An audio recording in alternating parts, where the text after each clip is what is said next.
आपका स्वागत करती हूँ। ये कुंडली एक लड़के की कुंडली है। इस कुंडली से देखकर यह पता चल रहा है कि इस जातक का पारिवारिक जीवन बिल्कुल भी अच्छा नहीं रहा होगा। मैंने इस लड़के के पेरेंट्स को बताया कि आप इसकी शादी मत कीजिए। उन्होंने मुझे बताया कि इसकी पहली शादी टूट चुकी है, वो दूसरी शादी करना चाह रहे हैं। तो मैंने उनको मना किया। मैंने कहा इस लड़के की कुंडली में पारिवारिक जीवन, दाम्पत्य जीवन बिल्कुल भी अच्छा नहीं है। आइए अब देखते हैं इस कुंडली में ग्रहों की स्थिति कैसी है। ये कुंडली एक मकर लगन की कुंडली है जिसके स्वामी होते हैं शनि।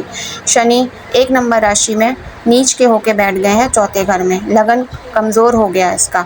अगर किसी जातक का लगन कमज़ोर होता है तो उसको स्वास्थ्य से रिलेटेड काफ़ी परेशानियों का सामना करना पड़ता है।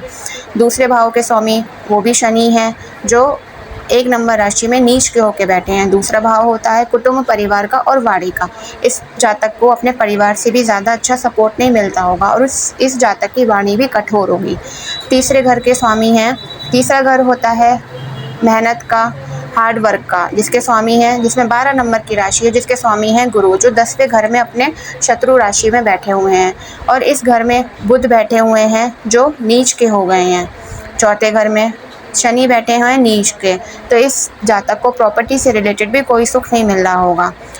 5वां घर ये होता है संतान का, प्रेम भाव का। इस घर के स्वामी हैं शुक्र। 5वें घर के स्वामी और 10वें घर के स्वामी, दोनों के स्वामी हैं शुक्र, जो 8वें घर में सूर्य के राशि के साथ बैठे हुए हैं।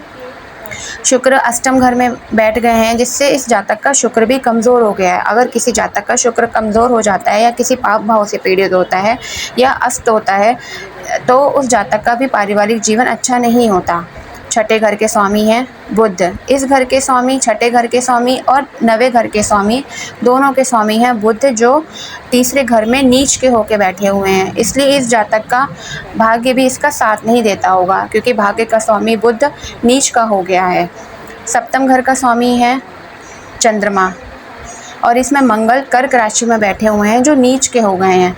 इस घर का स्वामी चंद्रमा जो 12वें घर में राहु के साथ बैठ गया है। इस घर का स्वामी कमज़ोर हो गया है, राहु के चंद्र ग्रहण दोष बना रहा है, जिससे इस जातक को मेंटली परेशानी भी बहुत रहती होगी, बहुत टेंशन रहती होगी इसको।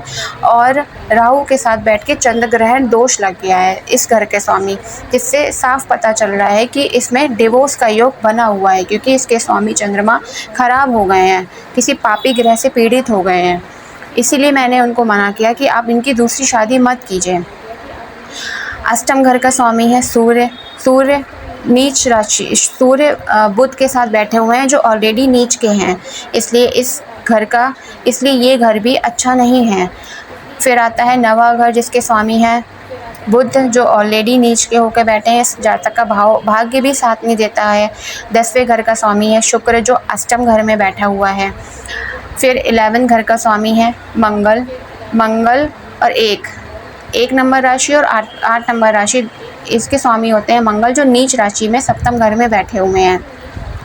ये भाव होता है इच्छाओं का, बड़े भाई बहनों का। तो इस जातक की जो ये चाहता होगा, जो उसके मन में इच्छाएं आती होंगी, वो भी इसकी पूरी नहीं हो पाती होंगी।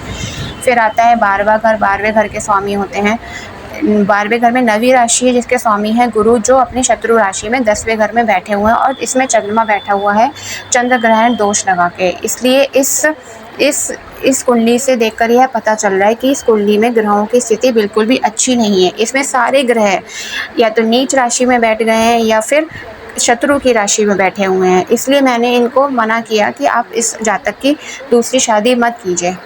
नमस्कार। अगर आपको मेरी वीडियो अच्छी लगी हो तो इस चैनल को लाइक कीजिए, सब्सक्राइब कीजिए और मुझे कमेंट बॉक्स में करके बताइए कि आपको मेरी ये कुंडली समझ में आई या नहीं। धन्यवाद।